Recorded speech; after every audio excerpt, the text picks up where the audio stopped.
लेकिन जीवन में यदि कोई सदगुरु होगा तो सदगुरु कभी हमारा अमंगल नहीं होने देगा।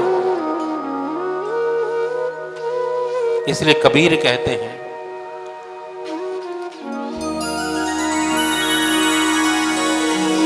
गुरु का होना कितना जरूरी है जीवन में।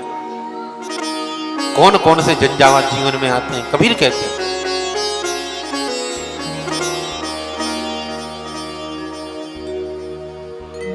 गुरु बिन कौन बतावे बात, गुरु बिन कौन बतावे बात, गुरु बिन कौन बतावे बात, गुरु बिन कौन बतावे बात। बड़ा विकट यम घाट, गुरु बिन कौन बतावे बात, गुरु बिन कौन बतावे बात।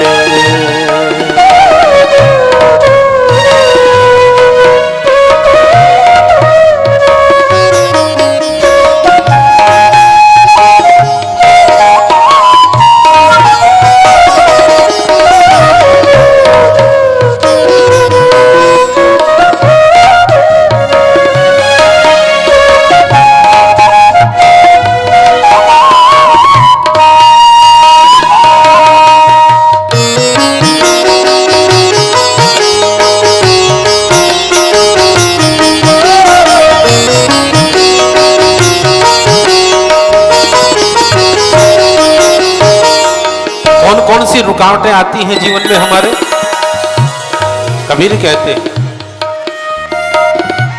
भ्रांति पहाड़ी नदिया बीच में अहंकार की लाट, भ्रांति पहाड़ी नदिया बीच में अहंकार की लाट, भ्रांति पहाड़ी नदिया बीच में अहंकार की लाट, भ्रांति पहाड़ी नदिया बीच में अहंकार की लाट, काम क्रोध दो पर्वत ठाणे, काम क्रोध दो पर्वत ठाणे, लोभ चोर संघात, काम क्रोध दो पर्वत ठाणे, लोभ चोर संघात, काम क्रोध दो पर्वत ठाणे, काम क्रोध पर्वत ठाणे, लोभ चोर संघात, कौन बताए बात, कौन बताए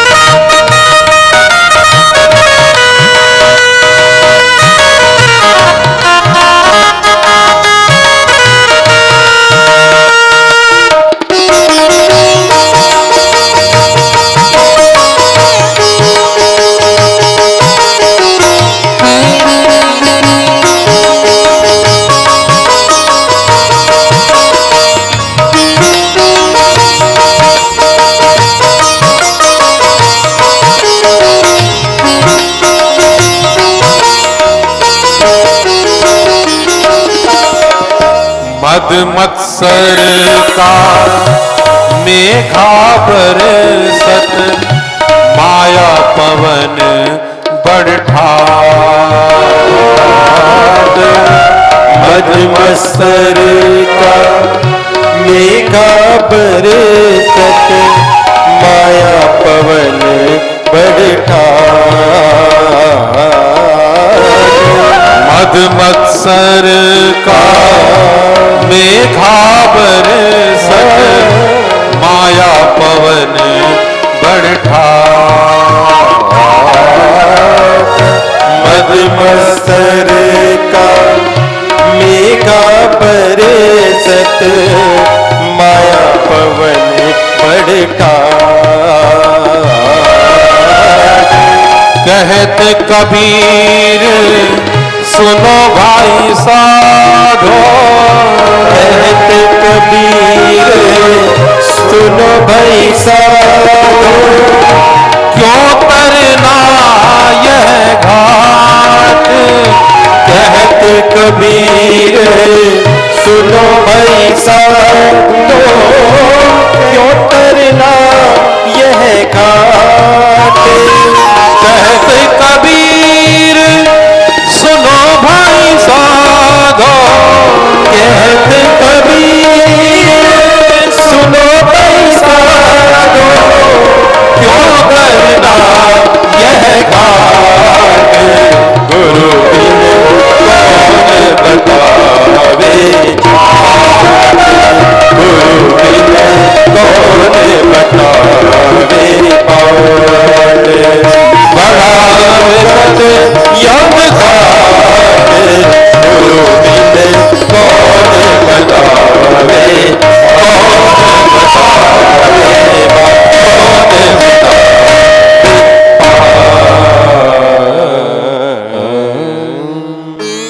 बोलिए सदगुरुदेव की।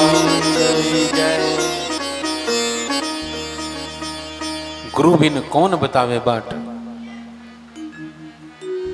कितने सारे झंझावात जीवन में होते हैं, उनसे बचना है तो गुरु का संरक्षण प्राप्त करना ही होगा।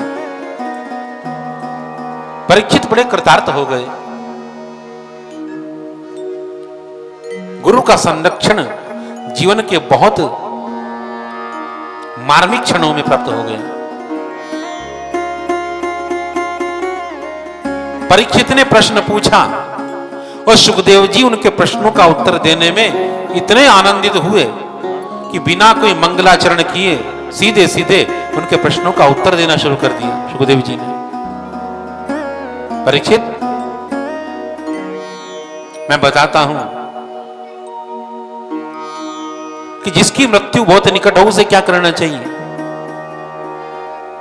सबसे पहले तो मैं तुझे साधुवाद देता हूं परीक्षित कि बड़ा सुंदर प्रश्न तूने मुझसे पूछा है। बरी या अनेशते प्रश्न कृतो लोकहितम नृप। तूने जो प्रश्न किया है वो केवल अपने कल्याण के लिए नहीं, विश्व के कल्याण के लिए किया है।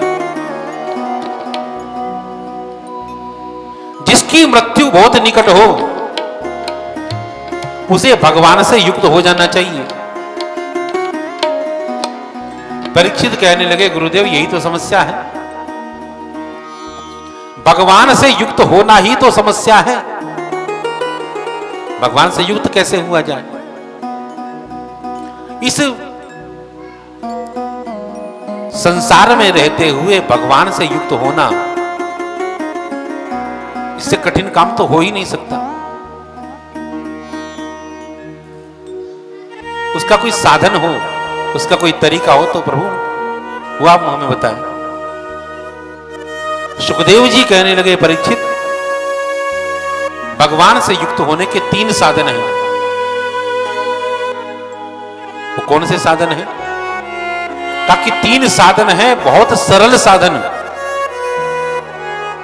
सबसे पहला साधन तो इतना सरल है कि उसमें कुछ करने की जरूरत ही नहीं। महाराज ऐसा कौन सा साधन हो सकता है कि कुछ करने की जरूरत ही ना हो।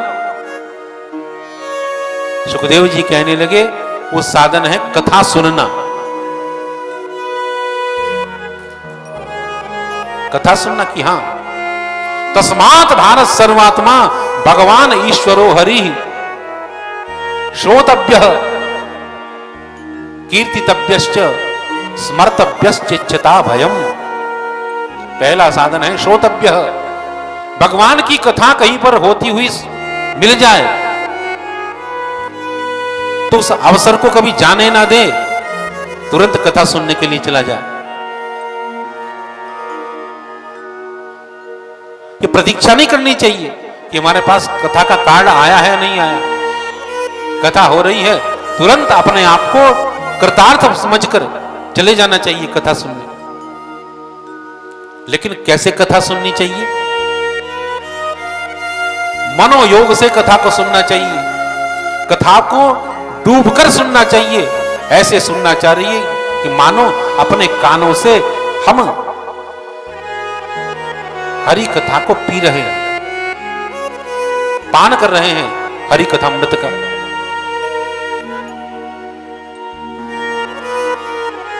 इस प्रकार से सुनना यदि आ गया तो बड़ा सुलभ साधन है श्रोतव्य, वो भगवान से युक्त हो जाता है।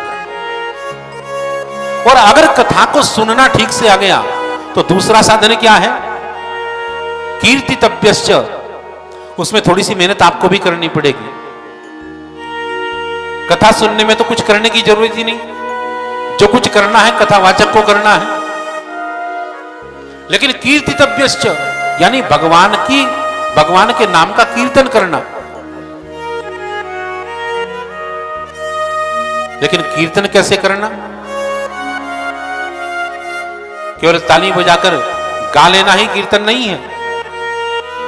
जिन भगवान के चरित्रों को हमने सुना है कथा में, उन भगवान के चरित्रों का दर्शन करते हुए कीर्तन करना। गोविंद के नाम का कीर्तन चल रहा हो तो वृंदावन की वीथियों में गोचारण करते हुए गोविंद का दर्शन होने लगे, ऐसा कीर्तन हो। और ऐसा कीर्तन होने लगे कि कीर्तन करते करते हमारा रोम रोम पुलकित हो जाए, भगवान का दर्शन आंखों से होने लगे और हमारे नेत्रों से आनंद के आंसू चलने लगे। ऐसा कीर्तन करना आ जाए तो भगवान से युक्त होने से कौन रोक सकता है? श्रोतव्य कीर्तितव्यश्च। लेकिन तीसरा साधन जो है वो थोड़ा सा कठिन है। क्या साधन है? स्मर्तव्य, स्मरण करना, ध्यान करना भगवान का। ध्यान थोड़ा सा कठिन है, लेकिन जिसने ठीक से सुनना सीख लिया, जिसने आनंदित होकर कीर्तन करना सीख लिया, उसके लिए स्मरण करना कोई बड़ी बात नहीं। तो भगवान से युक्त होने के ये तीन साधन हैं, श्रोतव्य कीर्तितव्यश्च स्मर्तव्यश्चिच्छता भयम। परीक्षित कहने लगे गुरुदेव बहुत सुंदर साधन आपने बताया। महाराज जैसा जो प्रश्न मैंने आपसे पूछे हैं, क्या आपसे पहले भी किसी ने ये प्रश्न पूछे? सुखदेव जी कहने लगे परीक्षित ऐसे प्रश्न पूछने की फुर्सत किसे है? दिन बीत जाता है दौड़ धूप में, भागने दौड़ने में, रात बीत जाती है विषयों में या सोने में, और छोटा सा जीवन देखते देखते समाप्त हो जाता है। ऐसे कोई प्रश्न पूछे तो कब पूछे? तुम बड़े सौभाग्यशाली हो परीक्षित, जो ऐसा प्रश्न तुमने मुझसे पूछा है।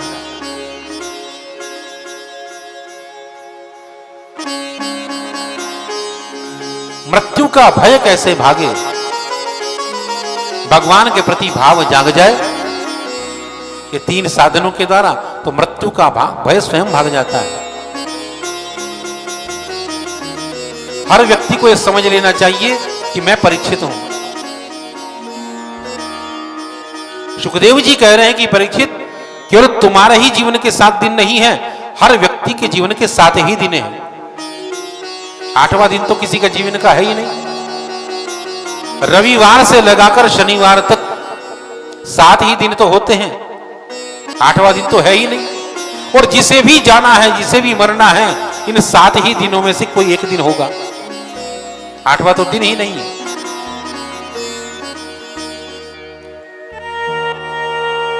इसलिए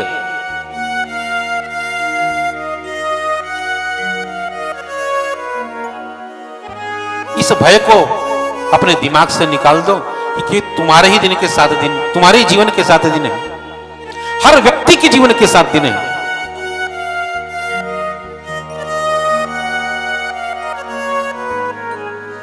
द्वितीय स्कंद यहां से प्रारंभ होता है। भगवान सुखदेव परीक्षित के प्रश्नों का उत्तर दे रहे हैं।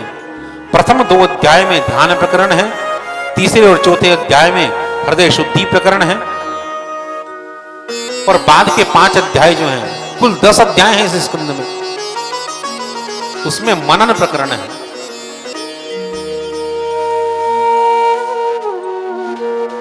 भगवान सुखदेव ने परीक्षित को ध्यान विधि सिखाई। एक होता है स्थूल ध्यान और एक होता है सूक्ष्म ध्यान। स्थूल ध्यान क्या है?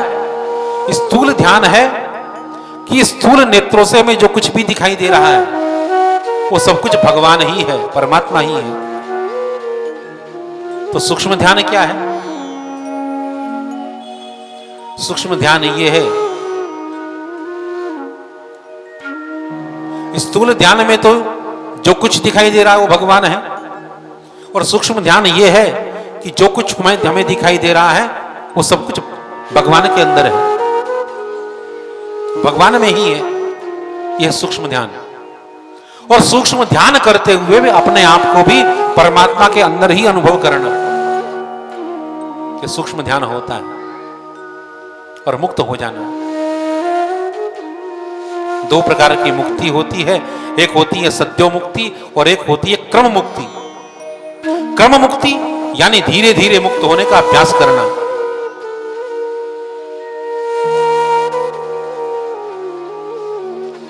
और सद्यो मुक्ति तुरंत मुक्त हो जाना। अभ्यास पूर्वक धीरे धीरे मोक्ष तक पहुंचना एक क्रम मुक्ति है, क्योंकि अभ्यास से ही तो हर काम आता है। लेकिन सद्यो मुक्ति क्या है? कि अपने आप को यह अनुभव कर लेना कि मैं किसी बंधन में नहीं हूं, मैं तो मुक्त हूं। और ऐसा ध्यान परिपक्व होते ही तुरंत मुक्ति हो जाती है। वास्तव में तो भगवान गीताचार्य ने, भगवान कृष्ण ने अर्जुन को बताया है कि मुक्ति क्या है। अपने आप को मुक्त मान लेना ही मुक्ति है। मैं बंधन में हूं ही नहीं, हमेशा मुक्त हूं, यह है सत्य मुक्ति। तो ध्यान विधि बताई, मुक्ति का उपाय बताया भगवान ने, और ये ध्यान और विधि बताते बताते भगवान सुखदेव को ध्यान आया कि देखो परीक्षित ने प्रश्न किया और मैंने सीधे सीधे उत्तर देना शुरू कर दिया, मंगलाचरण तो किया ही नहीं। इतना उतावलापन रहा कि सीधे सीधे हमने कथा सुनाना शुरू कर दिया। मंगलमय भगवान का ध्यान करना तो बहुत जरूरी होता है। कोई भी यात्रा प्रारंभ की जाए तो मंगलमय भगवान का ध्यान करके ही करनी चाहिए। परीक्षित ने प्रश्न पूछे और मुझे इतने आनंद की अनुभूति हुई कि मैंने सीधे सीधे उनका उत्तर देना शुरू कर दिया, मंगलाचरण तो किया ही नहीं। अब जब ध्यान आया भगवान सुखदेव को तो तीसरे अध्याय में, दूसरे स्कंद के तीसरे अध्याय में जाकर भगवान सुखदेव ने मंगलाचरण किया। नमो नमस्ते वृषभाय सात्मता विदुर काष्ठाय मोहकुयोगिना निरस्त साम्यातिशयेन राधसा स्वधामनि ब्रह्मणि रंसते नमः। लोग कहते हैं कि भागवत में कहीं पर राधा का नाम ही नहीं है, लेकिन ध्यान से देखा जाए तो भागवत का कोई अंश ऐसा नहीं है जहां पर राधा ना हो। राधा क्या है? अविरत बहती हुई कृष्ण प्रेम की जो धारा है वही राधा है। यानी भागवत की जो भाषा है ये भाषा बड़ी अद्भुत भाषा है। भागवत के जो श्लोक है वो श्लोक बड़े अद्भुत श्लोक हैं जिनका गायन करने में ही बहुत आनंद की अनुभूति होती है। शुष्क भाषा नहीं है भागवत की, बड़ी रसीली भाषा है, भीगी हुई भाषा है। और भागवत का ये भीगापन ही राधा है। वो धारा जो अविरत बहती रहे वही राधा है। हम कहना शुरू करें धारा धारा धारा धारा धारा, तो स्वतः ही मुंह से निकलना शुरू हो जाएगा राधा राधा राधा। अविरत बहती हुई कृष्ण प्रेम की जो धारा है वही राधा है। सुखदेव जी जो हैं ये राधा जी के शिष्य हैं। भगवती राधा को गुरु मानते हैं सुखदेव जी महाराज।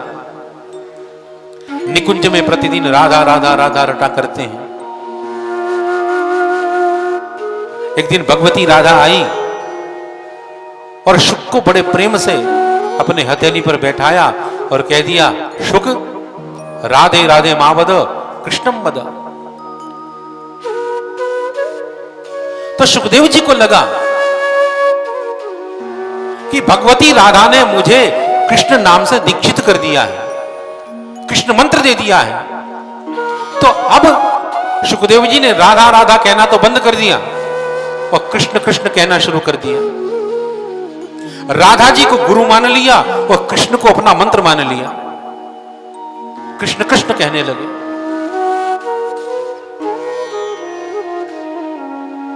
और एक सिद्धांत है कि गुरु का नाम अपनी वाणी से नहीं लेना चाहिए। गुरु जी कह दें, महाराज श्री कह दें, गुरुदेव कह दें, आवश्यकता यदि न हो तो गुरु का नाम वाणी से नहीं लेना चाहिए। ऐसा हमारे संत कहते हैं, विद्वान लोग कहते हैं, शास्त्र कहते हैं कि स्त्री को पति का नाम का उच्चारण करना और शिष्य को गुरु के नाम का उच्चारण करना नहीं चाहिए। आवश्यकता पड़ जाए तो ले लेना चाहिए, लेकिन अकारण जितना बचा जाए बच जाना चाहिए। इस सिद्धांत का पालन करते हुए सुखदेव जी अपनी वाणी से कभी गुरु का नाम नहीं लेते। इसलिए सुखदेव जी के द्वारा की हुई भागवत में कहीं पर राधा नाम का उल्लेख नहीं है। लेकिन ध्यान से देखा जाए तो जब सुखदेव जी से नहीं रहा जाता तो राधा जी का नाम ले भी देते हैं। कहीं आराधना कहते हैं तो उसके बीच में भी राधा आ जाती है। अपराध कह देते हैं उसके बीच में भी राधा आ जाती है। कहीं राधया कह दिया, कहीं राधसा कह दिया, राधा नहीं कहा। मंगलाचरण जब किया तो वहां पर भी गुरुदेव का ध्यान किया सुखदेव जी ने, और क्या कहा कि नमो नमस्ते वृषभाय सात्वताम विदूर काष्ठाय मुहुकुयोगिनाम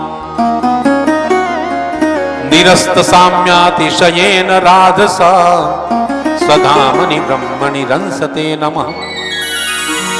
राधसा कहकर राधा जी का नाम ले लिया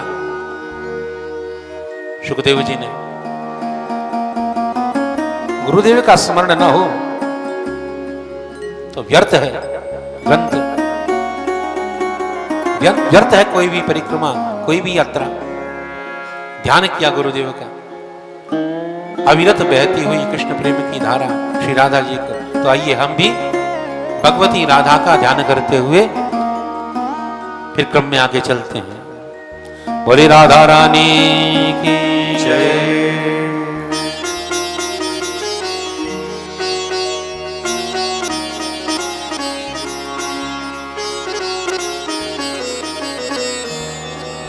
दरबार में राधा रानी के दुख दर्द मिटाए जाते हैं।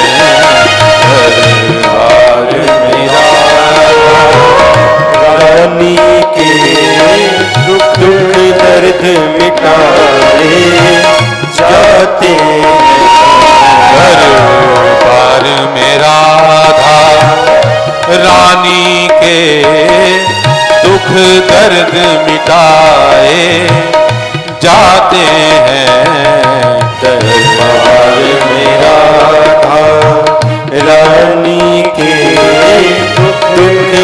दर्द मिटाए जाते हैं। दुनिया के सताए लोग यहाँ सीने से लगाए जाते हैं। दुनिया के सताए लोग यहाँ सीने से लगाए जाते हैं। दरबार मेरा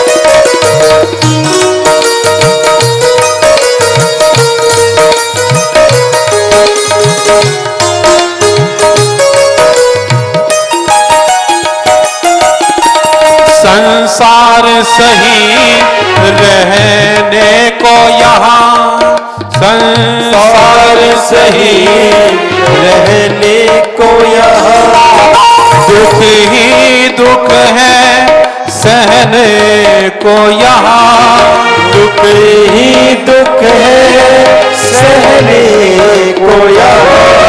संसार सही रहने को यहाँ, दुख ही दुख है सहने को यहाँ, दुख ही दुख है सहने को यहाँ, दुख ही दुख है सहने को यहाँ। भर भर के प्याले अमृत के भर भर गए प्याले अमृत के यहाँ रोज पिलाए जाते हैं। भर भर के प्याले अमृत के यहाँ रोज पिलाए जाते हैं। दरबार में राधा रानी के दुख दर्द मिटाए जाते हैं। दरबार में राधा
रहते हैं।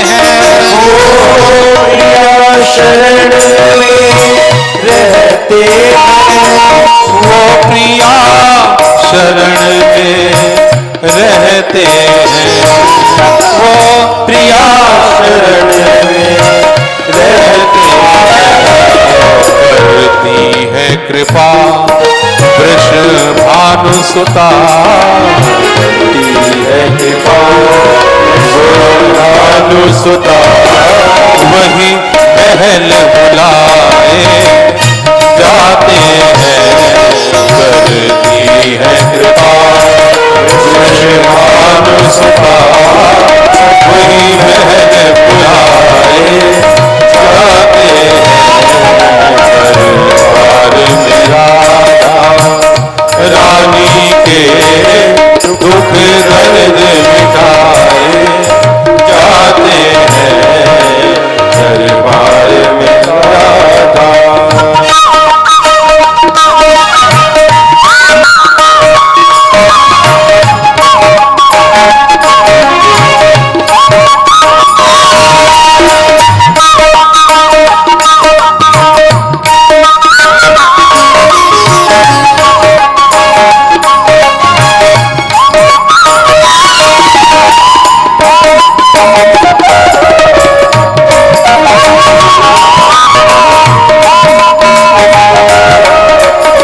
रसिकों के मन को भाती है, रसिकों के मन को भाती है, रसिकों के मन को भाती है, रसिकों के मन को भाती दुनिया में जो बदनाम हुए, दुनिया में जो बदनाम हुए, पलकों में बिठाए जाते हैं, बदनाम हुए वो पलकों पे बिठाए जाते हैं, दरबार में राधा रानी के दुख दर्द मिटाए जाते हैं, दरबार में राधा रानी के दुख दर्द मिटाए जाते हैं, दुनिया में सताए लोग यहाँ दुनिया में सताए लोग यहाँ सीने से लगाए जाते हैं, दुनिया के सताए लोग यहाँ सीने से लगाए जाते हैं, दुख दर्द मिटाए जाते हैं, दुख दर्द मिटाए।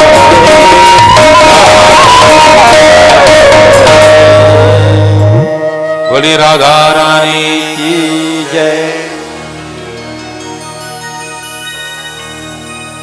नमो नमस्ते वृषभाय सत्वताम विदूर काष्ठाय मुयोग योगिना।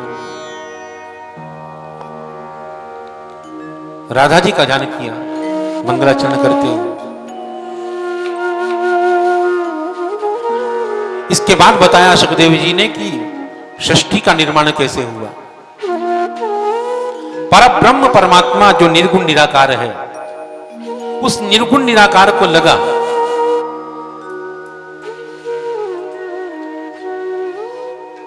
कि जब तक कोई ध्यान करने वाला ना हो, जब तक कोई भक्त ना हो, तब तक भगवान की भगवत्ता भी किस काम की।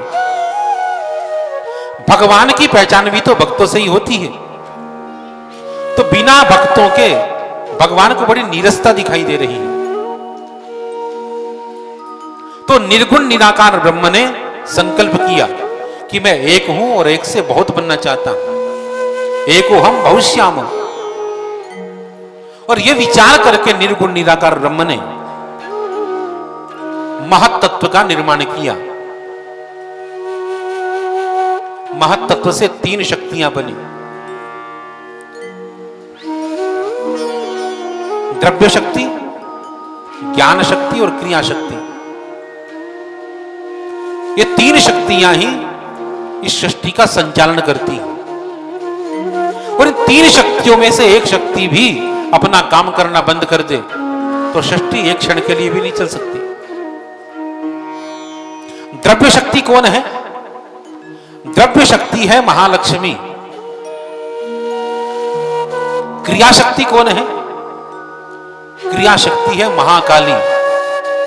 और ज्ञान शक्ति है महासरस्वती।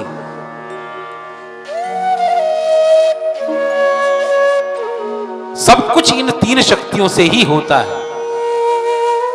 हम कोई भी काम करें, सबसे पहले चिंतन करते हैं, योजना बनाते हैं, काम को कैसे करना है। भागवत कथा का आयोजन करना है तो कैसे किया जाए, रूपरेखा हम तैयार करते हैं सबसे पहले। तो उस समय कौन सी शक्ति काम करती है? उस समय शक्ति काम करती है ज्ञान शक्ति, महासरस्वती। भागवत कथा का आयोजन करना है, कैसे होगा, कैसे कैसे क्रियाविधि होगी, एक संकल्प बनता है, एक योजना बनती है, एक नक्शा तैयार होता है दिमाग में। और ये नक्शा तैयार करती है महासरस्वती, जो ज्ञान शक्ति है। ज्ञान शक्ति ने अपना काम किया, योजना तैयार हो गई कि भागवत कथा करानी है। लेकिन भागवत कथा होनी है तो उसमें पैसा भी चाहिए। तो कितना पैसा चाहिए, खर्च कितना आएगा, उसकी व्यवस्था करना। तो फिर काम करती है द्रव्य शक्ति महालक्ष्मी। महालक्ष्मी ने अपना काम किया, द्रव्य की व्यवस्था हो गई, निश्चित हो गया भाई इतना पैसा खर्च होगा। तो पैसा भी पास में है और करना क्या है ये योजना भी हमारे पास में है। लेकिन अकेले तो काम नहीं हो सकता, काम करने के लिए क्रिया शक्ति भी चाहिए, काम करने वाले कार्यकर्ता भी चाहिए। निमंत्रण पत्र तैयार होंगे, पूरे शहर के अंदर निमंत्रण पत्र बांटने भी हैं। उसके बाद जब कथा प्रारंभ होगी तो प्रतिदिन भागदौड़ करने वाले लोग चाहिए। तो फिर काम किया महाकाली ने, जो क्रिया शक्ति है। काम करने वाले भी तैयार हो गए, किस किस को क्या क्या काम करना है यह भी निश्चित हो गया। और भागवत कथा का आयोजन सुंदरता से संपन्न हो गया। तो संसार में इस प्रकार से जो भी कुछ होता है, विवाह शादी हो या घर में और कोई आयोजन हो, सब कुछ तीन शक्तियों से ही होता है। तो भगवान नारायण ने जो निर्गुण निराकार ब्रह्म है महत्त्व का आह्वान किया, उससे तीन शक्तियां बनी। इन तीन शक्तियों ने सारा प्रपंच रच दिया। शब्द स्पर्श रूप रस गंध, इन पांचों का निर्माण हुआ। शब्द के ज्ञान के लिए कान बने, स्पर्श के ज्ञान के लिए फिर त्वचा बनी, रूप के ज्ञान के लिए नेत्रों का निर्माण हुआ, रस के ज्ञान के लिए जिह्वा बनी और गंध के ज्ञान के लिए नासिका। रस के ज्ञान के लिए जिह्वा और गंध के ज्ञान के लिए नासिका। ये पांच कर्मेंद्रियां, पांच ज्ञानेंद्रियां। उसके बाद इन समस्त इंद्रियों के देवताओं का वन हुआ सत्व गुण से। इन तीन शक्तियों से तीन गुण पैदा हुए, सत्व रज तम। रजोगुण से तमोगुण से कर्मेंद्रियां ज्ञानेंद्रियां बनी और सत्व गुण से इन इंद्रियों के देवताओं का निर्माण हुआ। यानी हमारी जितनी इंद्रियां हैं, हमारे जितने अंग हैं, उतने ही देवता हैं। हर अंग के अलग अलग देवता हैं। हमारे जिस अंग में परेशानी हो उस अंग के देवता की आराधना कर दी जाए तो हमारा वो अंग ठीक हो जाता है। हमारे कान के देवता हैं दिशा देवता, दिक्पाल, तो दिक्पालों की आराधना कर ली जाए तो यदि हमें कम सुनाई दे रहा है कि कान के अंदर कोई खराबी है, वो खराबी ठीक हो जाती है। हमारे पैरों में दिक्कत है, घुटनों में परेशानी है, तो पैरों के देवता हैं यम। यम की आराधना की जाए, घुटनों का दर्द ठीक हो जाता है। आराधना हो लेकिन सम्यक आराधना हो। देखो कोई भी आराधना हो, हर आराधना में सबसे प्रमुख जो चीज होती है वो होती है श्रद्धा। किसी भी कार्य को बिना श्रद्धा के आप करोगे तो फलीभूत नहीं होगा। सबसे पहली चीज होती है मूल में श्रद्धा। कथा को सुनने के लिए भी जा रहे हो, यदि श्रद्धा लेकर जाओगे तो कुछ लेकर आओगे, बिना श्रद्धा के जाओगे खाली हाथ आओगे। तो सम्यक आराधना देवता की हो तो श्रद्धा मूल में होनी चाहिए, निश्चित रूप से फलीभूत होती है। हाथों के देवता हैं इंद्र। हाथ में कोई परेशानी है, इंद्र की आराधना करो, हाथ ठीक हो जाएंगे।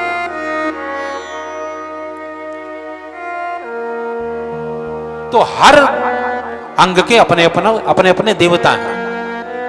उन देवताओं की सम्यक आराधना की जाए तो निश्चित रूप से वो अंग हमारा ठीक हो जाता है।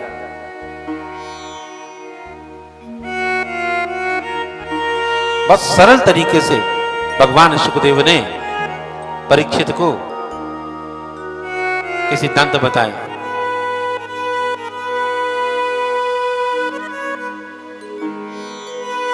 सृष्टि का निर्माण कैसे हुआ? भगवान आदि नारायण ने अपने संकल्प से सृष्टि का विस्तार करने के लिए ब्रह्मा जी की रचना की और भगवान के नाभि प्रदेश से एक कमल हुआ, कमल में ब्रह्मा जी का निर्माण हुआ। ब्रह्मा जी प्रकट हुए, चारों तरफ देखने लगे, भाई मुझे किसने बनाया है? तो उनके चार मुख हो गए। वो समझ नहीं पा रहे कि मैं कहां से आया हूं। जिस कमल से निकले थे ब्रह्मा जी, उस कमल नाल से बहुत नीचे तक आते चले गए, परंतु कहीं भी उनका अंत दिखाई नहीं दिया। कहां से कमल कोश पैदा हुआ है? फिर ऊपर चले गए, उस कमल में जाकर विराजमान हो गए। ब्रह्मा जी समझ नहीं पा रहे कि मुझे बनाया किसने है, मेरा निर्माता कौन है। तभी सृष्टि से दो अक्षर निकले, तकार और पकार। यानी ब्रह्मा जी को यह आज्ञा हुई कि आप तप करो, और ब्रह्मा जी ने लंबे समय तक तपस्या करनी प्रारंभ की। और जब तपस्या पूर्ण हुई ब्रह्मा जी की, तो भगवान नारायण ने दर्शन दिया ब्रह्मा जी को। ब्रह्मा जी ने बड़ी सुंदर स्तुति की भगवान नारायण की, और भगवान नारायण कहने लगे, ब्रह्मा जी आपका निर्माण मैंने ही किया है, सृष्टि का निर्माण तो मैंने कर दिया, परंतु सृष्टि का विस्तार आपको करना है। विधाता आपको बनाता हूं मैं। ब्रह्मा जी हाथ जोड़कर कहने लगे, प्रभु मैं विधाता तो बन जाऊंगा, सृष्टि का निर्माण तो कर दूंगा, सृष्टि का क्रम तो आगे बढ़ा दूंगा, परंतु यदि कर्तापन का अहंकार मुझ में आ गया तो क्या होगा? मेरा पतन हो जाएगा। भगवान कहने लगे, ब्रह्मा जी देखो, पतन तब होता है जब हम अपने आप को कर्ता मान लेते हैं। अपने आप को कर्ता मानना ही नहीं चाहिए। कारणम कारणम कर्ता तो परमात्मा है, हम तो निमित्त मात्र हैं। अपने आप को कर्ता मानेंगे तो दुनिया भर के तनाव होंगे, टेंशन होगी। हम कर्ता समझे ही नहीं अपने आप को। इनकम टैक्स का छापा पड़ जाए फैक्ट्री में या दुकान में, तो चिंता किसको होती है? मालिक को। काम करने वाले जो कार्यकर्ता हैं या मुनीम हैं, उनको चिंता नहीं होती, मालिक को चिंता होती है। तो हम अपने आप को मालिक समझेंगे तो चिंता होगी, हमें कैसे करना है, क्या करना है। लेकिन अपने आप को भगवान का एक कार्यकर्ता समझे। जिस भगवान ने हमें भेजा है, चिंता भी उन्हीं करने दो। हम चिंता करेंगे तो भगवान निश्चिंत हो जाएंगे, और यदि अपनी चिंताओं को भगवान पर छोड़ दिया तो फिर हमें चिंता करने की जरूरत नहीं, फिर चिंता भगवान को करने दो। तदीयम वस्तु गोविंद तुभ्यमेव समर्पयेत्। प्रभु आपकी दी हुई वस्तु है, मैं आपको ही समर्पित करता हूं। जिस बात की चिंता हो, देखो जैसे भगवान को पुष्प चढ़ाते हो, गंध चढ़ाते हो, अक्षत लगाते हो, ऐसे अपनी चिंताओं को भी भगवान को चढ़ा दो। और चिंताओं को भगवान को अर्पण करने के बाद फिर आपको निश्चिंत हो जाना चाहिए। आप भी चिंता करो और भगवान भी चिंता करें, यह नहीं होता। भगवान तब चिंता करेंगे जब आप निश्चिंत हो जाओगे। भीष्म पितामह ने जब अर्जुन को मारने का संकल्प कर लिया, कल मैं मार दूंगा अर्जुन को, दुर्योधन के कहने से, तो सबको चिंता हो गई। और भीष्म पितामह की प्रतिज्ञा है, और पितामह की प्रतिज्ञा खाली नहीं जाती। निश्चित रूप से कल अर्जुन मर जाएगा, ये भीष्म की प्रतिज्ञा है। सब रो रहे हैं, कांप रहे हैं। पांडवों के शिविर में तो हाहाकार मचा हुआ है, कल हमारा अर्जुन नहीं बचेगा। आधी रात के समय भगवान कृष्ण पहुंच गए पांडवों के शिविर में। सब रो रहे हैं, सब भगवान कृष्ण कहने लगे, भाई रो क्यों रहे हो?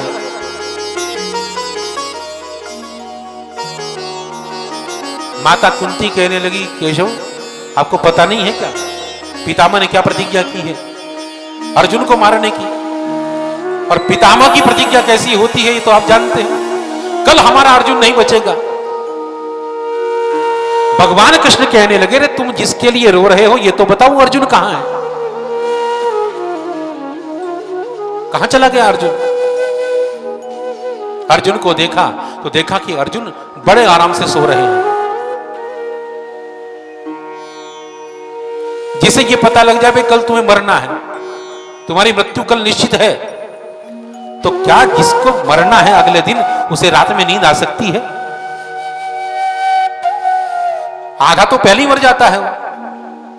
लेकिन अर्जुन तो बड़े आराम से सो रहे हैं। भगवान कृष्ण कहने लगे, भाई ये देखो, तुम जिसकी चिंता कर रहे हो, जिसे कल को मरना है, उसे देखो कैसे आराम से सो रहा है। भगवान कृष्ण ने जाकर जगाया, अरे अर्जुन, बड़ी गहरी नींद में अर्जुन सो रहे हैं। और भगवान कृष्ण ने जब जगाया तो आंखों को मलते हुए अर्जुन बैठ गए। अरे केशव आप? भगवान कृष्ण कहने लगे, इतनी गहरी नींद में सो रहे हो?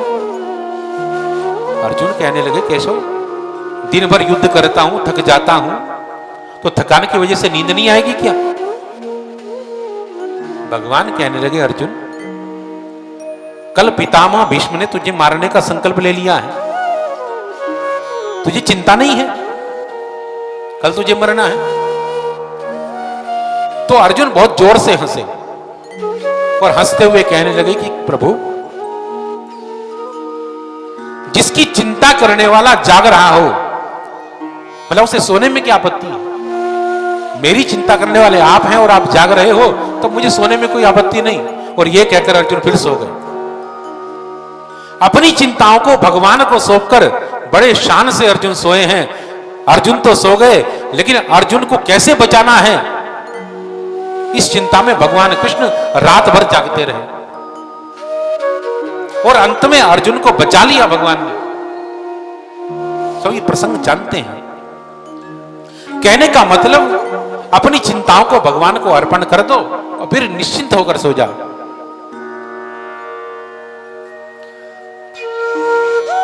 कल भी हमने चर्चा की थी, अपनी चिंताओं को संसार को नहीं सुनाना चाहिए। जगत को चिंता सुनाओगे अपनी, कोई फल प्राप्त नहीं होगा। अगर चिंता है तो जगत को नहीं, जगदीश को अपनी चिंता सुना दो, फिर आपको चिंता करने की जरूरत नहीं। भगवान फिर चिंता करते हैं। भगवान कहने लगे, ब्रह्मा जी, कर्तापन का अहंकार तुम लेकर बैठोगे तो निश्चित रूप से अहंकार हो जाएगा, अभिमान हो जाएगा। जब जब कर्तापन का अहंकार आने लगे तो इस चतुश्लोकी भागवत का मैं उपदेश आपको कर रहा हूं, इस चतुश्लोकी भागवत को याद कर लेना। और चतुश्लोकी भागवत का उपदेश भगवान नारायण ने ब्रह्मा जी को किया। अहमेवासमेवाग्रे नान्यद यद सद सत्परम पश्चादहं यदेतच्च यो वशिष्येत सोऽस्म्यहम्।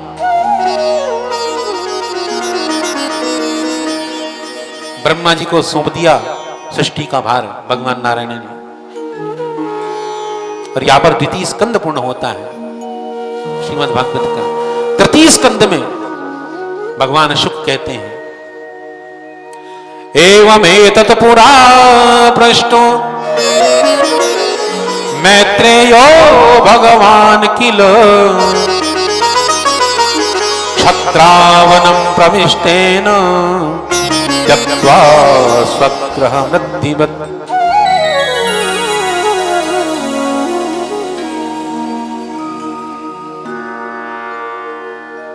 परीक्षित पूछते हैं भगवान से, क्योंकि प्रश्नोत्तरी है श्रीमद् भागवत।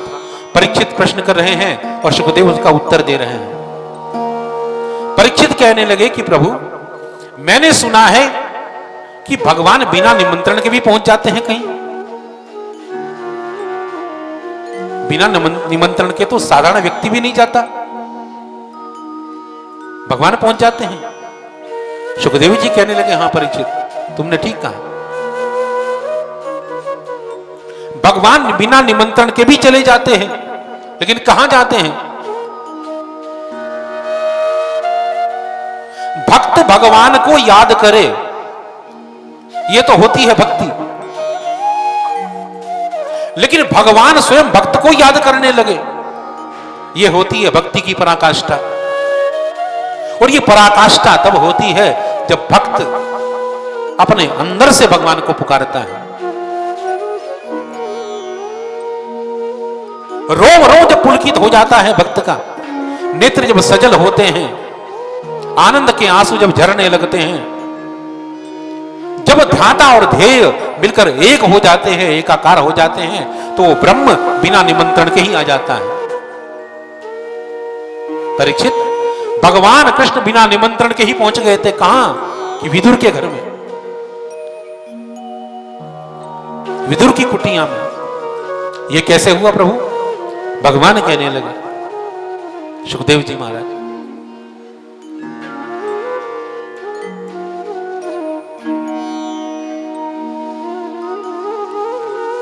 जिस समय दुर्योधन को यह पता लगा कि विदुर दुर्योधन के पिता धृतराष्ट्र को सिखा रहे हैं कि देखो भाई, आपके 100 बेटे हैं और आपके छोटे भाई पांडु के 5 बेटे हैं, तो आप यदि अपने 105 पुत्र मानने लगो तो सारी समस्या हल हो जाएगी।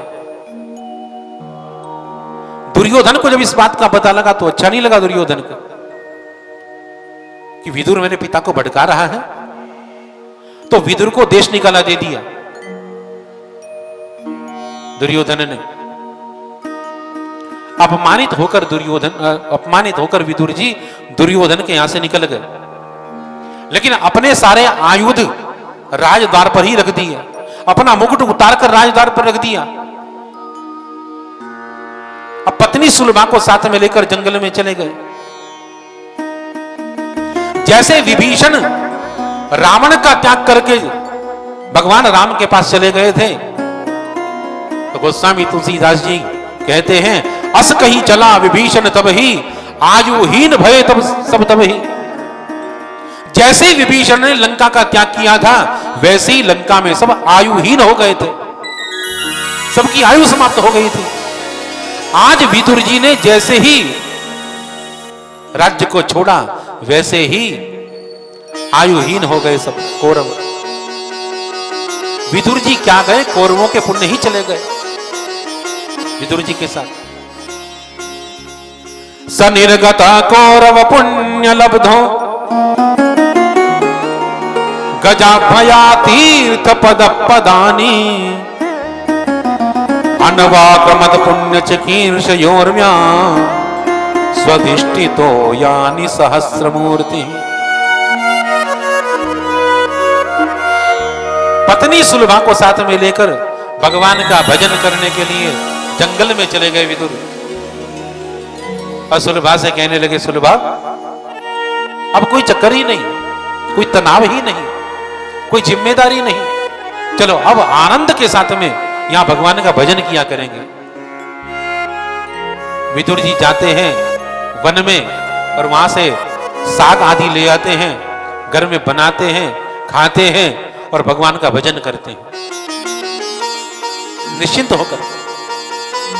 अब कोई जिम्मेदारी नहीं है राजकाज की, केवल भगवान का भजन करना ही उनका कर्म बन गया। एक दिन विदुर जी को पता लगा, जब जंगल में गए हुए थे, किसी ने बताया कि भगवान कृष्ण शांति दूत बनकर आ रहे हैं राजधानी में।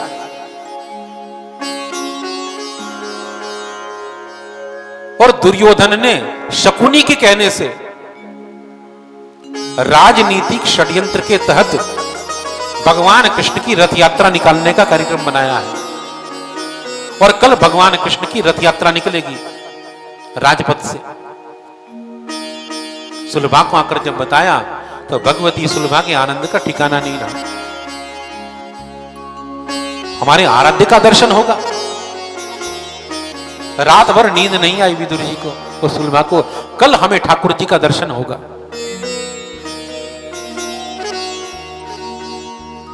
और अगले दिन भगवान के जितने भक्त थे, भगवान को जितने चाहने वाले थे, उनका दर्शन करने के लिए राजपथ पर इकट्ठा हो गए। रथ यात्रा निकलने वाली है गोविंद की। उसी भीड़ में जाकर विदुर और सुलभा भी खड़े हो गए।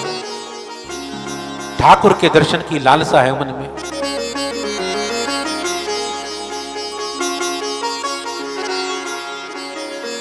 एक एक पल एक एक युग जैसा लग रहा है विदुर सुलभा को। और तभी रथ यात्रा निकली। भगवान नंद नंदन द्वारिकाधीश रथ पर आरूढ़ हुए सामने से जब आ रहे हैं, उनको देखने मात्र से विदुर सुलभा की समाधि लगने लगी। आनंद की पराकाष्ठा हो गई अपने ठाकुर का दर्शन करते। भगवान की एक विशेषता होती है कि ऐसा लगता है उनके भक्तों को कि भगवान केवल हमें ही देख रहे हैं।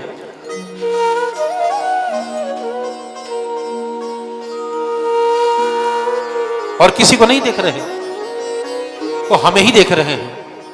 विदुर और सुलभा को भी यही लग रहा है कि देखो भगवान हमारे ठाकुर केवल हमें ही देख रहे हैं। विशेषता है ठाकुर की। भगवान सामने से निकले, विदुर सुलभा हाथ जोड़कर खड़े हुए हैं, भगवान की मनमोहिनी सूरत को देख रहे हैं। हर कोई कृतार्थ है भगवान का दर्शन करते हुए। भगवान की विशेषता है। किसी ने भगवान के इस विशेषता को गाया है कि भगवान की जो जादू भरी दृष्टि है, जादू भरी नजर है, वो कैसी है, जिस तरफ चली जाती है उसको मालामाल कर देती है। जादू भरी तेरी आंखें जिधर गई, जादू भरी तेरी आंखें जिधर गई, जादू भरी तेरी आंखें जिधर गई, जादू भरी तेरी आंखें जिधर गई, जादू भरी तेरी आंखें जिधर गई, जादू भरी तेरी आंखें जिधर गई। नैनों की कटारी बारी बारी छुई हुई छतियन से उतर गई, नैनों की कटारी बारी बारी छुई हुई छतियन से उतर गई, जादू भरी तेरी आंखें जिधर गई, जादू भरी तेरी आंखें जिधर गई।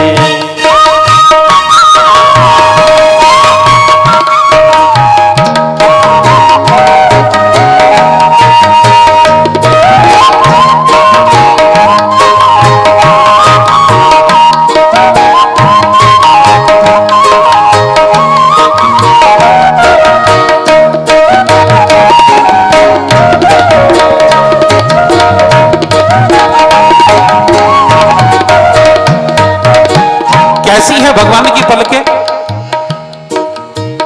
प्रेम की लरी हरी जग दोनों, प्रेम की लरी हरी जग दोनों, प्रेम की लरी हरी जग दोनों, प्रेम की लरी हरी जग दोनों, बरस परी मोती सी बिखर गई, बरस परी मोती से बिखर गई, बरस परी मोती सी बिखर गई, बरस परी मोती से बिखर गई, जादू भरी तेरी आंखें जिधर गई, जादू भरी तेरी आंखें जिधर गई, नैनों की कटारी बारी बारी छुई हुई छतियन से उतर गई, नैनों की कटारी वारी वारी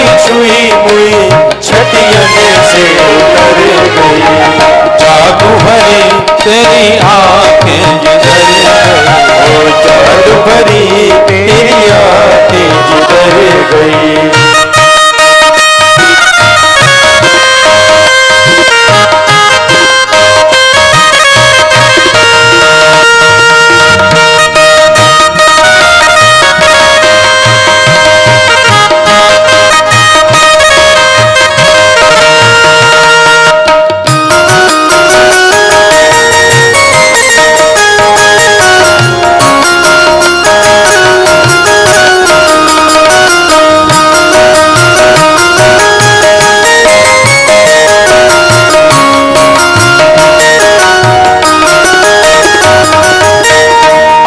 पल पलक तरत नहीं तारे, अब पल पलक तरत नहीं तारे, अब पल पलक तरत नहीं तारे, अब पल पलक तरत नहीं तारे, छिन छोरत जनु जान निकल गई, छिन छोरत जनु जान निकल गई, ओ छिन छोरत जनु जान निकल गई, छिन छोरत जनु जान निकल गई, जादू भरी तेरी आंखें किधर गई, वो जादू भरी तेरी आंखें किधर गई, नैनों की कटारी बारी बारी छुई हुई सतियन से उतर गई, ओ नैनों की कटारी बारी बारी छुई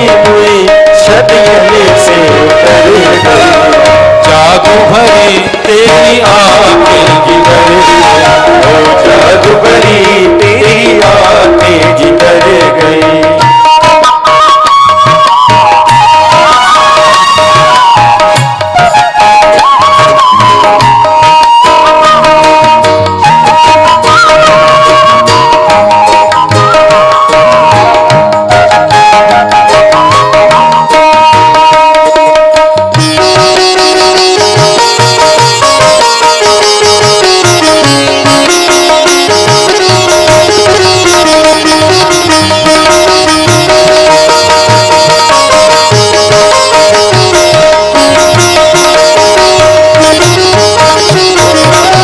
भगवान के भक्तों के लिए जो भगवान की आंखें हैं वे कटारी के समान है। तलवार तो बहुत बड़ी होती है, कटारी छोटी होती है। वो जो प्रहार करती है वो प्रहार बड़ा अद्भुत होता है। तो भगवान की जो पलकें हैं, भगवान की जो दृष्टि है वो भक्तों को घायल करने के लिए एक कटारी जैसी है। नैनों की कटारी बारी बारी पलकन मारी, नैनों की कटारी बारी बारी पलकन मारी, नैनों की कटारी बारी बारी पलकन मारी, जादू की पिटारी जग छुई मुई कर गई, ओ जादू की पिटारी जग छुई मुई कर गई, जादू की पिटारी द्रग छुई मुई कर गई, ओ जादू की पिटारी जग छुई मुई कर गई, जादू भरी तेरी आंखें जिधर गई, ओ जादू भरी तेरी आंखें जिधर गई, जादू भरी तेरी आंखें जिधर गई, जादू भरी तेरी आंखें जिधर गई, नैनों की कटारी बारी बारी छुई हुई छतियन से उतर गई, ओ नैनों की कटारी बारी बारी छुई हुई छतियन से उतर गई, जादू भरी तेरी आंखें जिधर गई, जादू भरी तेरी आंखें जिधर गई, जादू भरी तेरी आंखें जिधर गई, जादू भरी तेरी आंखें जिधर गई।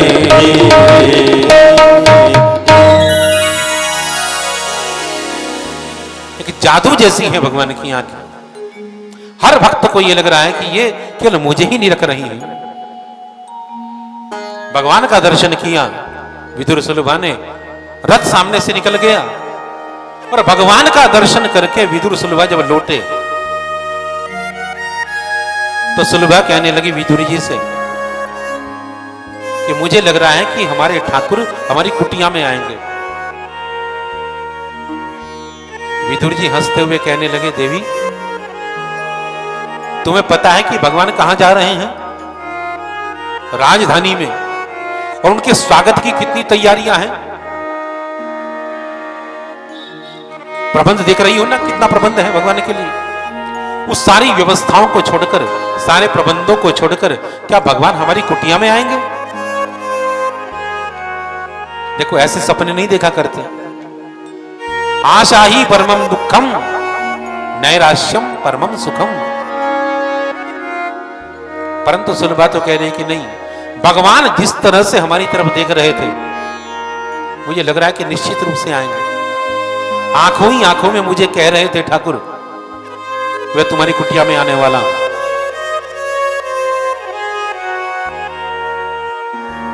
इधर भगवान पहुंचे राजधानी में। दुर्योधन ने बड़ी अद्भुत व्यवस्था कर रखी है भगवान के लिए। सैकड़ों प्रकार के व्यंजन बनवा रखे हैं भोजन के लिए। पुष्पों से सजाया है पूरी राजधानी को दुर्योधन ने, एक राजनीतिक षड्यंत्र के तहत। दुर्योधन चाहता है कि भगवान हमसे मिल जाएं। भगवान शांति दूत बनकर आए थे, शांति प्रस्ताव रखा धृतराष्ट्र के सामने। दुर्योधन को अच्छा नहीं लगा। रसोइया आया सामने से और कहा कि भोजन तैयार है। दुर्योधन ने भगवान का हाथ पकड़ा और कहा कि केशव आप किस चक्कर में पड़ गए? देखो ये तो हमारा भाइयों का मामला है, उसको हम बैठकर आपस में सुलझा लेंगे, आपको बीच में पड़ने की जरूरत नहीं। आपके लिए तो भोजन की व्यवस्था बहुत सुंदर की हुई है, चलो भोजन करते हैं। भगवान कृष्ण ने अपना हाथ छुड़ाया और कहने लगे कि दुर्योधन तुम जानते हो कि भोजन कहां किया जाता है? या तो भोजन कराने वाले का भाव पवित्र हो, वहां भोजन करना चाहिए, और या भोजन की भूख की वजह से, भोजन के अभाव में प्राण कंठ में आ गए हो, तो फिर तो भोजन कहीं भी कर लेना चाहिए, प्राण रूपी परमात्मा की रक्षा के लिए, प्राण रक्षा के लिए। लेकिन भाई देखो, न तो हमारे प्राण कंठ में है और न भाव तुम में है, तो बता तुम्हारे यहां भोजन क्यों करें? दुर्योधन जिद करने लगा कि केशव देखो दोपहर का समय है, आप भूखे जाएंगे क्या? भीष्म पितामह आ गए, केशव कोई बात नहीं, आप मेरे घर में चलिए, वहां भोजन करिए। भगवान कहने लगे, पितामह आपके यहां अन्न कहां से आता है? यही का तो अन्न है, आपके यहां भी भोजन नहीं करूंगा। पितामह के नेत्रों में जल भर आया, कहने लगे, केशव मध्याह्न का समय है, मैं जानता हूं आपको कितनी भूख लग रही होगी, और ऐसी स्थिति में दोपहर के समय बिना भोजन किए आप यहां से निकलोगे, बड़ी अद्भुत बात है ये तो। कहां भोजन करोगे, कहां खाओगे? यात्रा तो बहुत लंबी है। भगवान कहने लगे, पितामह कहीं ना कहीं तो भोजन करूंगा ही, कहां करूंगा ये नहीं बताया। मध्याह्न का समय, दोपहर का समय, बिना भोजन किए भगवान कृष्ण निकल गए। और इधर विदुर और सुलभा अपनी कुटिया में बैठे हुए हैं। सुलभा बार बार कह रही हैं विदुर जी से, भगवान आएंगे मेरी कुटिया में, आप देख लेना। विदुर कह रहे हैं कि देवी तुझे पता नहीं है वहां उनका कैसा स्वागत हो रहा है, उसको छोड़कर भगवान नहीं आएंगे।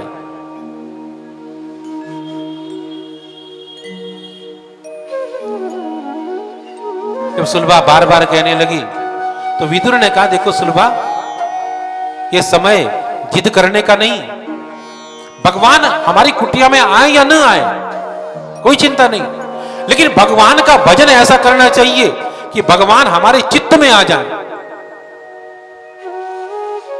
तो चलो हम और तुम तर्क वितर्क को छोड़कर ऐसा संकीर्तन करते हैं, ऐसा भजन करते हैं कि भगवान हमारे हृदय में पधार जाए। इतना आनंद आए, हमें लगे कि भगवान हमारी कुटिया में ही है, इसको मान लो। और विदुर सुलभा ऐसे ध्यानस्थ होकर भगवान का भजन करने लगे, अपनी सुध-बुध नहीं रही विदुर सुलभा का, नेत्र बंद करके भगवान का साक्षात्कार करने लगे विदुर सुलभा। और इतनी देर में किसी ने आकर कुटिया का दरवाजा खटखटा दिया। विदुर सोचने लगे ये कौन आ गया। दौड़े विदुर और जैसी कुटिया का द्वार खोला तो स्तब्ध रह गए विदुर। एक पत्थर की तरह से भगवान सामने खड़े हुए हैं विदुर जी के,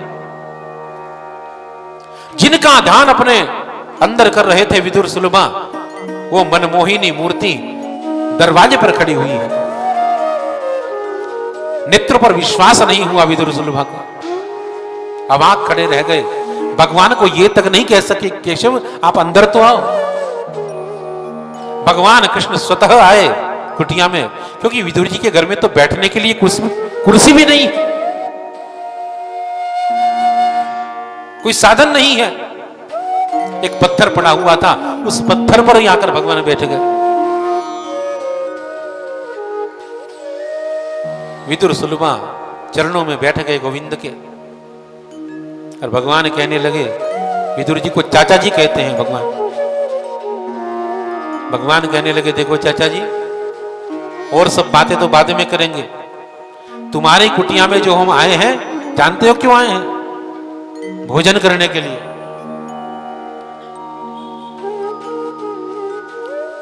विदुर कहने लगे, केशव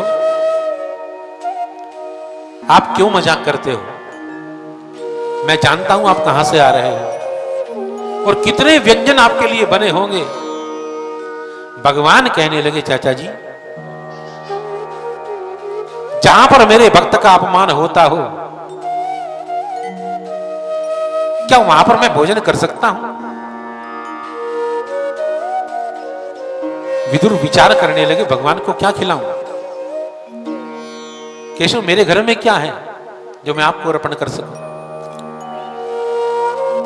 भगवान कहने लगे, चाचा जी, मुझे तो लगता है आपको पहले से पता था कि मैं आने वाला, क्योंकि मेरी सबसे प्रिय वस्तु मुझे दिखाई दे रही है। भगवान आगे बढ़े और साग रखा हुआ था, उस साग को उठाया, बथुए का साग, और उठाकर प्राशन करने लगे भगवान कृष्ण। और जैसे जैसे खा रहे हैं वैसे वैसे सराहना कर रहे हैं भगवान कृष्ण। दुर्योधन की मेवा त्यागी, साग विदुर घर खाई, सबसे ऊंची प्रेम सगाई। यह प्रेम, प्रेम के बस अर्जुन रथ हाक्यो, भूल गए ठकुराई, सबसे ऊंची प्रेम सगाई। ये प्रसंग बताता है कि भगवान को क्या दिया जा रहा है, इसकी महत्ता नहीं है। अभी तो महत्ता है कि भगवान को कैसे दिया जा रहा है। अनेकों प्रकार के व्यंजन हो, लेकिन मन में भाव ना हो, भक्ति ना हो, भगवान उसे कदापि स्वीकार नहीं करते। भक्त के भाव को स्वीकार करते हैं। जूठे फल सबरी के खाए, बहुविधि प्रेम लगाई, सबसे ऊंची प्रेम सगाई।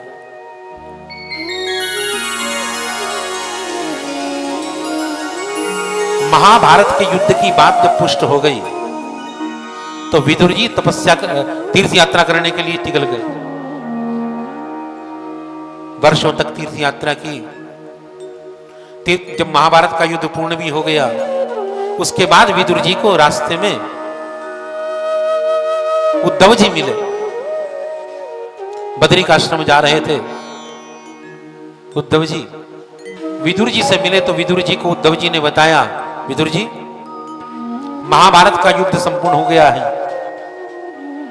और दुख की बात यह है कि हम सबके आराध्य भगवान कृष्ण इस धरती पर नहीं रहे। विदुर जी रोने लगे। उद्धव जी कहने लगे, विदुर जी, भगवान जिस समय धराधाम को छोड़ रहे थे तो उनके पास मैं भी बैठा हुआ था और भगवान ने मुझे बहुत सारा ज्ञान दिया है। विदुर जी कहने लगे, उद्धव जी, कृपा करके वो ज्ञान थोड़ा सा मुझे भी तो दो। उद्धव जी कहने लगे, विदुर जी, जिस समय भगवान वो ज्ञान मुझे दे रहे थे उस समय वहां पर मुनि मैत्रेय जी भी बैठे हुए थे और भगवान ने विशेष रूप से मैत्रेय जी को कहा था कि मैत्रेय जी, जो ज्ञान मैं ये दे रहा हूं, ये ज्ञान तुम मेरे परम भक्त विदुर जी को भी दे देना। रोने लगे विदुर जी। उद्धव जी, क्या भगवान ने वास्तव में मुझे याद किया?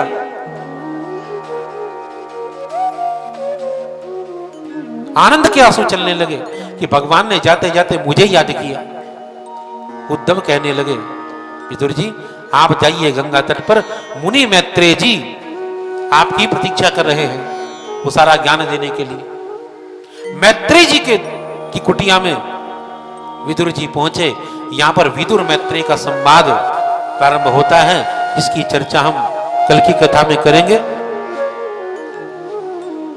आइए भाव के साथ 5 मिनट के लिए हरि नाम बोले। सच्चिदानंद भगवान की जय।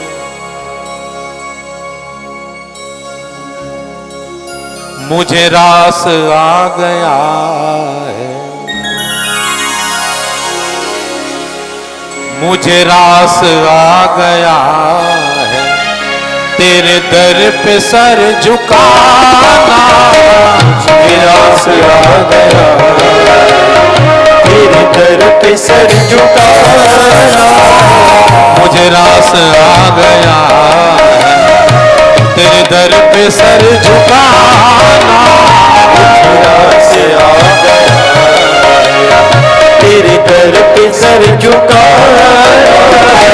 मुझे रास आ गया है, तेरे दर पे सर झुकाना। मुझे रास आ गया है, तेरे दर पे सर झुकाना। ओ मुझे रास आ गया है, तेरे दर पे सर झुकाना। मुझे रास आ गया है, तेरे दर पे सर झुकाना। झुकाना तेरे दर पे सर झुकाना। झुकाना तेरे दर पे सर झुकाना। तुझे मिल गया पुजारी, तुझे मिल गया पुजारी। ओ तुझे मिल गया पुजारी, तुझे मिल गया पुजारी। मुझे मिल गया ठिकाना। तुझे मिल गया पुजारी, मुझे मिल गया ठिकाना। मुझे रास आ गया है।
से पहले मुझे कौन जानता था। तेरी कृपा से पहले मुझे कौन जानता था। तेरी प्रीत ने बना दी, तेरी प्रीत ने बना दी। ओ तेरी प्रीत ने बना, तेरी प्रीत ने बना दी।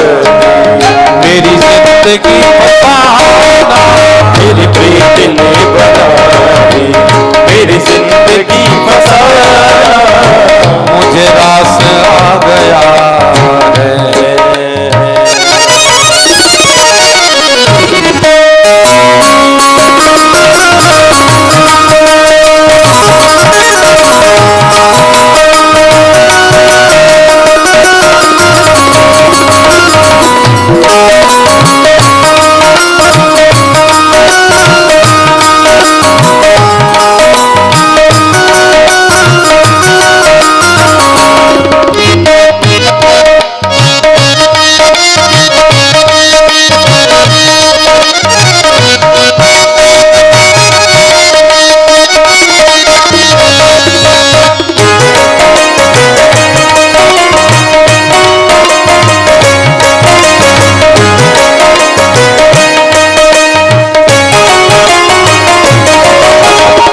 दुनिया से तोड़ रिश्ता तुमसे बना लिया है।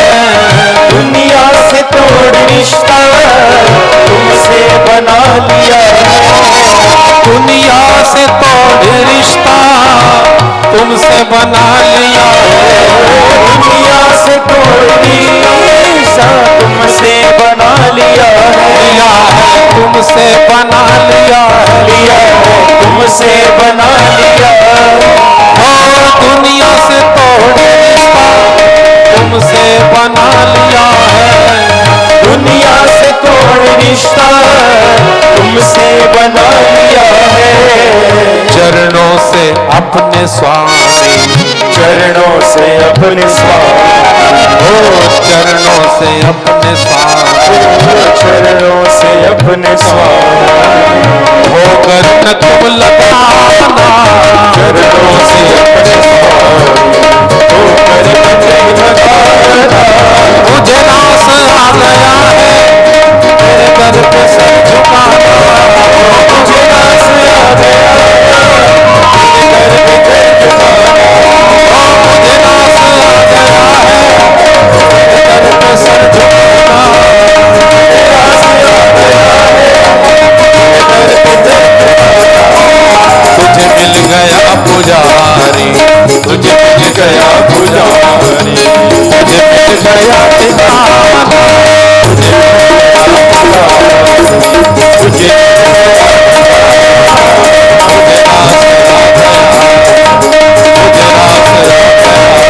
ओ मुझे रास आ गया, मुझे रास आ गया,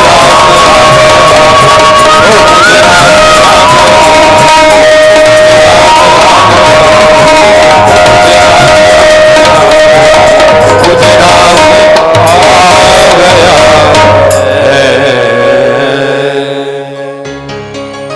बोलिए सच्चिदानंद भगवान की जय। सुखदेव भगवान की जय। सद्गुरुदेव की गंगा मैया की जय। सब संतन की जय। ओम नमः पार्वती पतये हर हर महादेव। और इसी क्रम में मैं आमंत्रित करना चाहूँगा हमारे आदरणीय श्री ब्रजेश शर्मा जी जो यहाँ पर विराजमान हैं।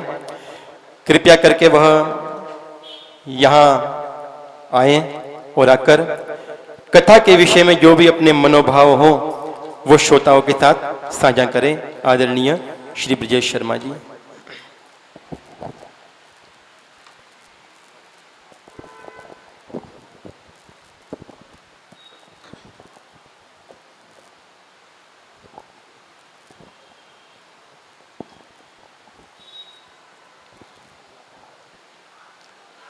बोली राधे रानी सरकार की जय।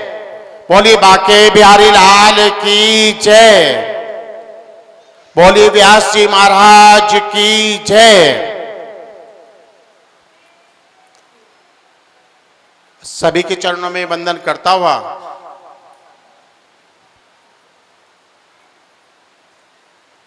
जैसा कि आदेश हुआ है,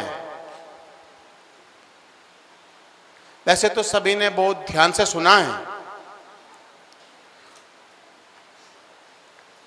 लेकिन फिर भी जब आदेश है तो उसका पालन अवश्य करना पड़ेगा। आपके बीच में आज जो भागवत कथा हो रही है उसका तीसरा दिन है।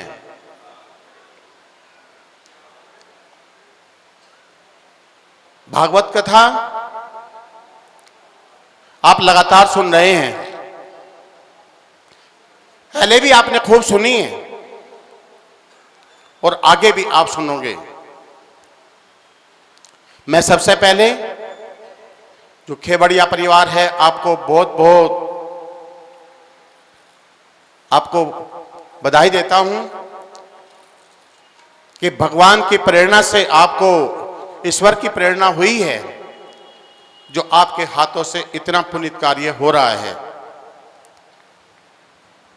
इस कथा के बहुत सारे निमंत्रण पत्र भी छपे होंगे, टेलीफोन भी आपने किए होंगे।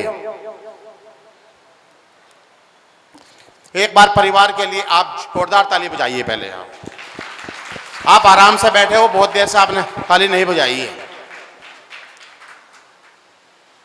ये भागवत कथा ऐसे भी हो सकती थी कि आदरणीय गुरु जी को बोलते कि हमें क्या काम करना है कि मूल पाठ करवाना है, तो हम हॉल के अंदर बिना साउंड के माध्यम से भी ये कथा हो सकती थी। लेकिन वास्तव में यही सूत्र एक कथा का है।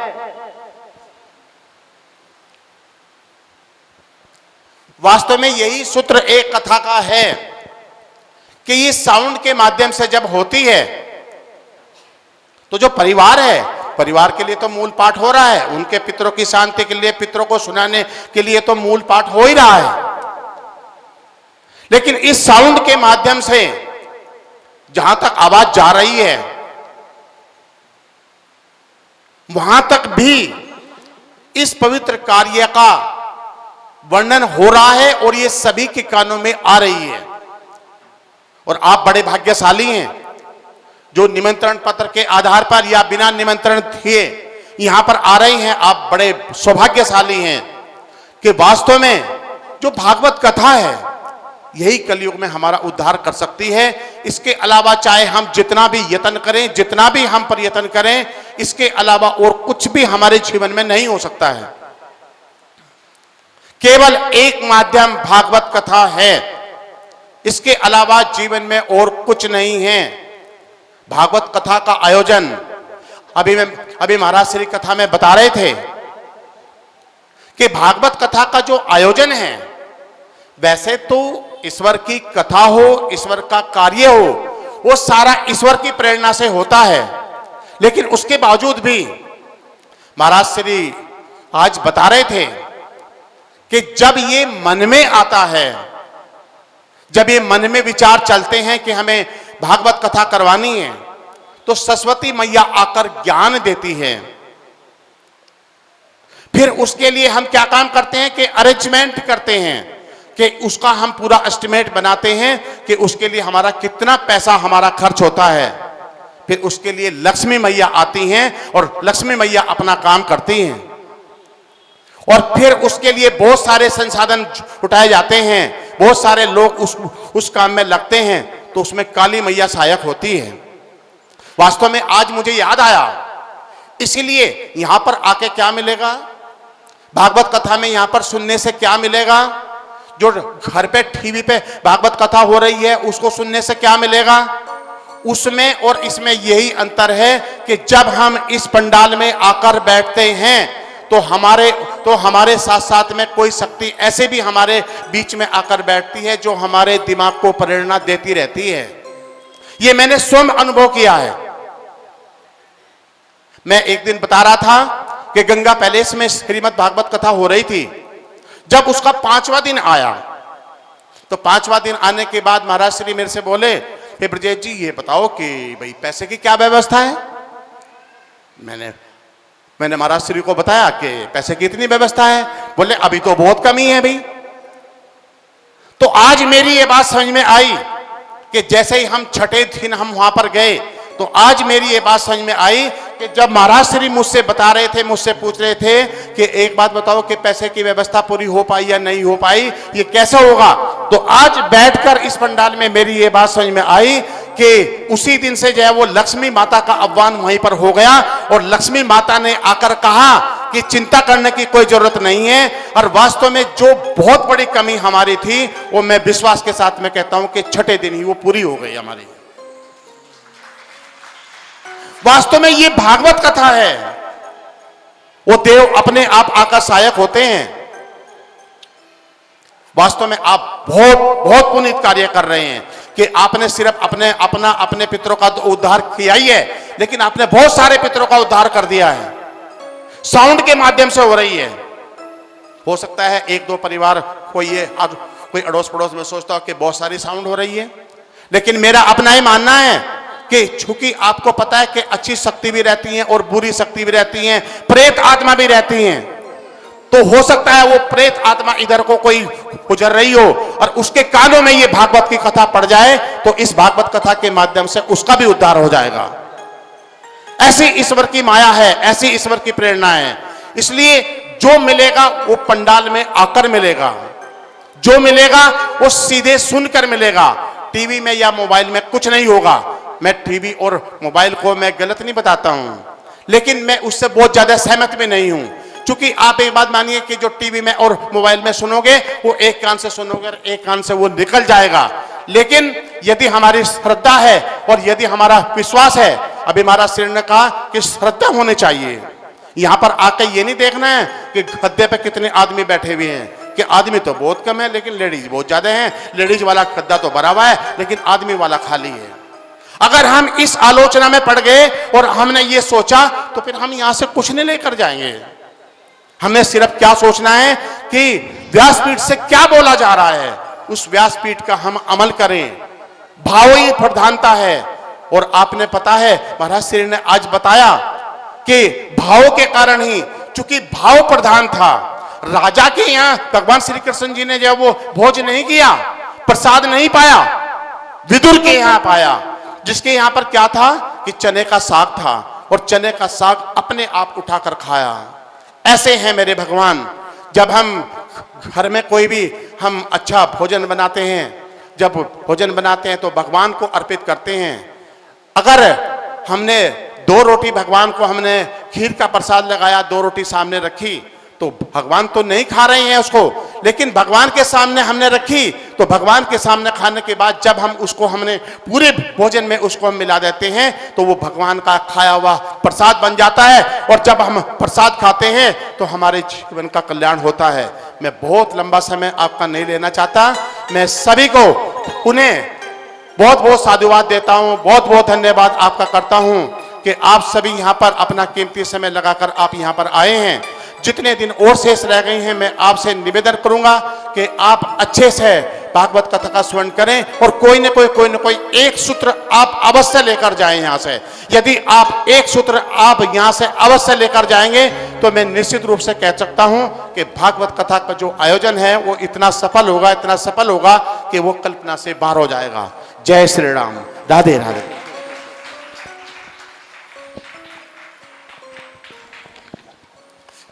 अब अभिषेक जी एक भजन अभिषेक जी, वैसे ही अभिषेक मेरा स्टूडेंट भी है, तो मैं इसको बहुत बहुत आशीर्वाद देता हूं कि आप बहुत अच्छा गाते हैं, बहुत अच्छा आपने जो है वो जो मैंने आपको विद्या दी है उसका बहुत अच्छा पालन करते हैं आदरणीय अभिषेक जी।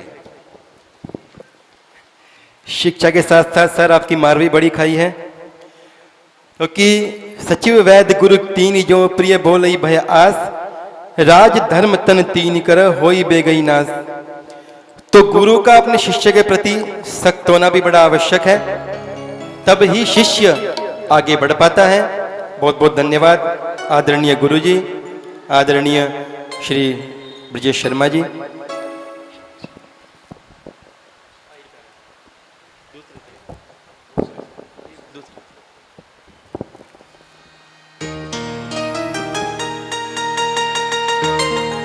हरिओम।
करो मन करो मन करो मन करो मन नंद नंदन को ध्यान करो मन नंद नंदन को ध्यान करो मन नंद नंदन को ध्यान करो मन नंद नंदन को ध्यान करो मन नंद नंदन को ध्यान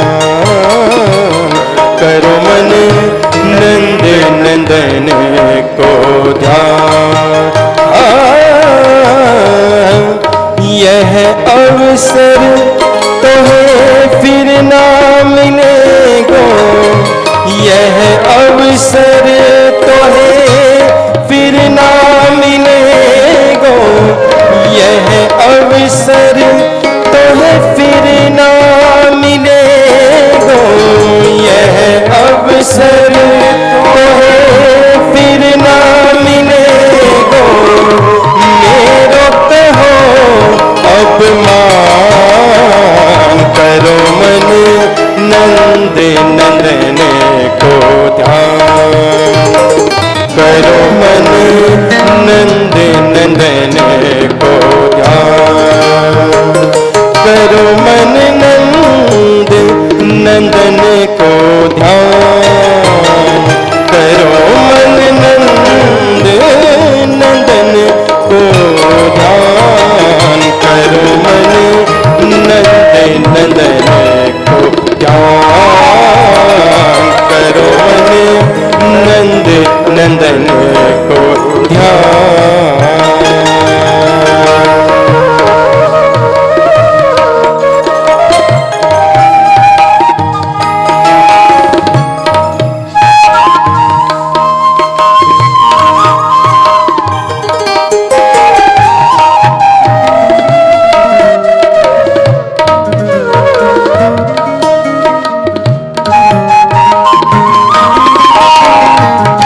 नंदन को ध्यान।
निदान करो मन नंद नंदन को ध्यान करो मन नंद नंदन को ध्यान।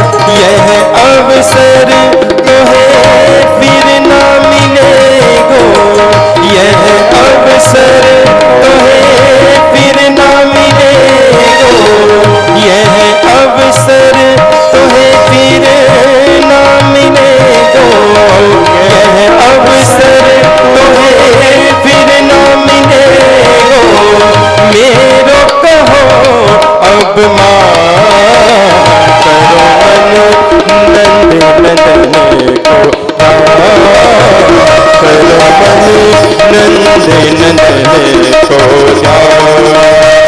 करो मन नंद नंदन को करो मन नंद नंदन को ध्यान करो मन नंद नंदन को ध्यान करो मन नंद नंदन को ध्यान करो मन नंद नंदन को ध्यान नंद नंदन को ध्यान नंद नंदन को ध्यान।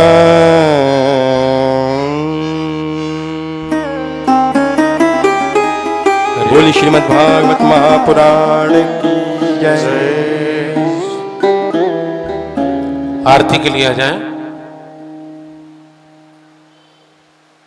श्री भागवत भगवान की है आरती, पापियों को पाप से है तारती। भागवत भगवान की है आरती, पापियों को पाप से है तारती। ये अमर ग्रंथ ये मुक्ति पंथ ये पंचम वेद निराला, नव ज्योति जगाने वाला। ये अमर ग्रंथ ये मुक्ति पंथ ये पंचम वेद निराला, ज्योति जगाने वाला। हरि नाम यही हरि नाम यही हरि नाम यही हरि नाम यही, जग के मंगल की आरती, पापियों को पाप से है तारती। भागवत भगवान की है आरती, पापियों को पाप से है तारती। ये शांति गीत पावन पुनीत, पापों को मिटाने वाला, हर दर्श कराने वाला। ये शांति गीत पावन पुनीत, पापों को मिटाने वाला, हर दर्श कराने वाला। यह दुख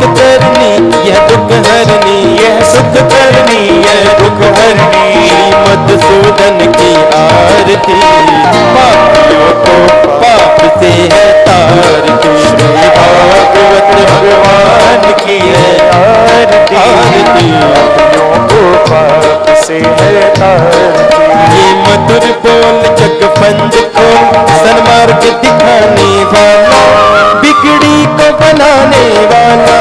ये मधुर बोल सतपंथ कोल सन्मार्ग दिखाने वाला, बिगड़ी को बनाने वाला। श्री राम यही घनश्याम यही, श्री राम यही घनश्याम यही, श्री राम यही घनश्याम यही, श्री राम यही घनश्याम यही। प्रभु की महिमा की आरती, पाप से है तारती। ये भागवत भगवान की है आरती, पापियों को पाप से है तारती। ये भागवत भगवान की है आरती, पापियों को पाप से है तारती। भागवत भगवान की है आरती, पापियों को पाप से है तारती।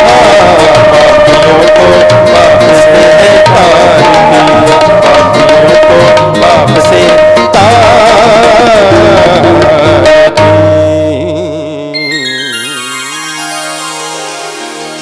पात्र मध्ये स्थितं तोयं भ्रामितं केशवोपरि, अंगलग्नं मनुष्याणां सर्वं पापं व्यपोहति। जलेन शीतलीकरणं पुष्पैर्देवताभिवन्दनं, हस्ताभ्याम् आत्मवन्दनम्, आरार्तिक्यनिवेदनम्, आरार्तिक्यग्रहणं करो प्रक्षाल्य मन्त्रपुष्पाञ्जलिः। ॐ यज्ञेन यज्ञमयजन्त देवा, तानि धर्माणि प्रथमान्यासन्न, ते हनाकं महिमानः सचन्त्र यत्र पूर्वे, ताद्याः सन्ति देवाः। ॐ राजाधिराजाय प्रसंयसाहिने, नमो वयं वैश्रवणाय कुर्महे। तमे कामान् कामकामाय मह्यं, कामेश्वरो वै श्रवणो ददातु। कुबेराय वैश्रवणाय महाराजाय नमः। ॐ विश्वतश्चक्षुरुत विश्वतो मुखो, विश्वतो बाहुरुत विश्वतत्पात्, सम्बाहुभ्याम् धमति सम्पतत्रैर्द्यावा भूमिः जनयन् देव एकः। ॐ एकदन्ताय विद्महे वक्रतुण्डाय धीमहि, तन्नो दन्ती प्रचोदयात्। ॐ नारायणाय विद्महे वासुदेवाय धीमहि, तन्नो विष्णु प्रचोदयात्। कस्तूरी तिलकं ललाटपटले, वक्षस्थले कौस्तुभं, नासाग्रे वरमौक्तिकं करतले, वेणुकरे कङ्कणं, सर्वाङ्गे हरिचन्दनं सुललितं, कण्ठे च मुक्तावली। गोपश्री परिवेष्टितो विजयते, गोपालचूडामणि। सांगाय सपरिवाराय, सायुधाय सशक्तिकाय सवाहनाय, श्रीमन्नारायणाय नमः। श्री वासुदेवाय नमः, श्री कृष्णाय नमः, पुराण पुरुषोत्तमाय नमः। मंत्र पुष्पांजलिं समर्पयामि। नाना सुगंध पुष्पाणि यथा कालोद्भवानि च, पुष्पांजलिर्मया दत्तं गृहाण परमेश्वर। पापोऽहं पापकर्माहं, पापात्मा पापसंभव, त्राहि मां लक्ष्मीनाथ सर्व पाप हरो हर।